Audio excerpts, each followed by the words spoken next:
The cold wind whistled through the graveyard that morning, carrying the faint scent of wet soil and flowers. But amidst the rows of tombstones, one figure hadn't moved for days, a golden retriever with sad, amber eyes, curled tightly beside a freshly buried coffin. His fur was matted with dirt and rain, yet his gaze remained fixed on the name carved into the marble, Emily Rose, 2007, 2024. No one could understand it. The girl was gone, but her dog, Max, refused to accept it. Emily and Max had been inseparable since she was 5. Her parents adopted Max from a shelter when he was just a pup, thin, scared, and trembling. But Emily saw something in him others didn't.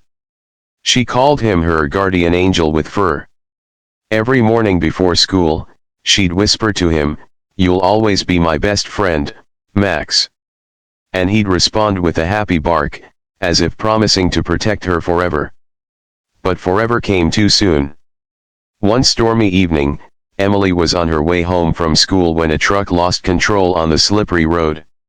Witnesses said she pushed another child out of harm's way, but she couldn't save herself. Max ran after the ambulance that night, his paws bleeding from the chase, and when the sirens faded, he sat outside the hospital doors until the lights went out. When they buried Emily 3 days later, Max followed the coffin to the cemetery. And when the people left, he stayed. Days passed. The weather turned colder, yet Max didn't budge. He refused food, ignored the rain, and slept pressed against the cold earth as if waiting for his girl to come back. Locals tried to coax him away, but he only growled softly, guarding the grave like a soldier protecting his post. That's when the Steel Wings Motorcycle Club entered the story. They were a group of tough-looking bikers known for loud engines and leather jackets, but behind the rough image, they often helped with charity rides and community causes. On a Sunday ride through town, they noticed the dog lying motionless near the cemetery gate. "Poor thing looks starved," said Jake, the group's leader, removing his helmet. "Let's check it out." When they approached, Max lifted his head, eyes wary but desperate. Jake knelt beside him and saw the gravestone. The name, the age just 17. Something in Jake's chest tightened. "Whose dog is this?" he asked the old groundskeeper nearby. "He was hers," the man said quietly. "Been here since the funeral. Won't let anyone take him away." The bikers brought food, water, and blankets. At first, Max wouldn't touch anything. He just stared at the grave. But after Jake placed Emily's picture beside the bowl, the dog sniffed, whimpered, and finally ate a few bites. It was the first time he'd eaten in days. Night after night, the bikers returned. They built a small shelter near the grave to shield Max from the cold, taking turns to visit, feed, and comfort him. Slowly, the story spread. Locals began visiting too. Some left flowers, others whispered prayers. Max had become a symbol of loyalty, a reminder of love that even death couldn't break. But one night, something unexpected happened. A heavy rainstorm hit the town, flooding parts of the cemetery. The bikers rushed there to check on Max, fearing the shelter would collapse. When they arrived, Max was gone. Panic spread as they searched through the mud and darkness, calling his name. Then one of them, Ryder, shouted, "Over here." They found Max clawing frantically at the ground near Emily's coffin. His paws were bloody, his fur soaked, but he didn't stop. It was as if he sensed something beneath. Jake ran forward and tried to pull him back, but Max whined and scratched harder, barking in distress. "Something's wrong," Jake said, his voice shaking.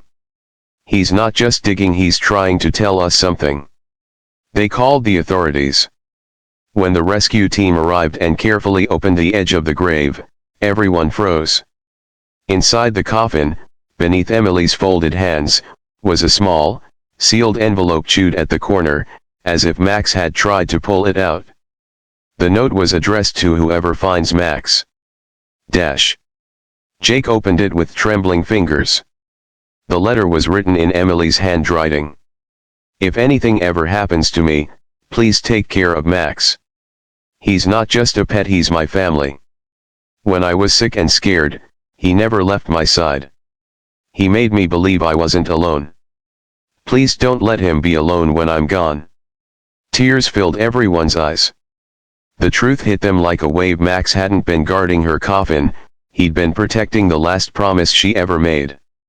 He wasn't waiting for her to come back, he was waiting for someone to keep her word. That night, Jake made a decision. Dash. From that day forward, Max became part of the Steel Wings. They gave him a small leather vest with the club's emblem Brother Forever and a custom dog tag that read Emily's Guardian. He rode with them on charity runs, sitting proudly in a sidecar, wind in his fur, tail wagging as if finally at peace. People across the country heard his story, how a dog's love moved an entire biker club to tears, how he turned pain into purpose.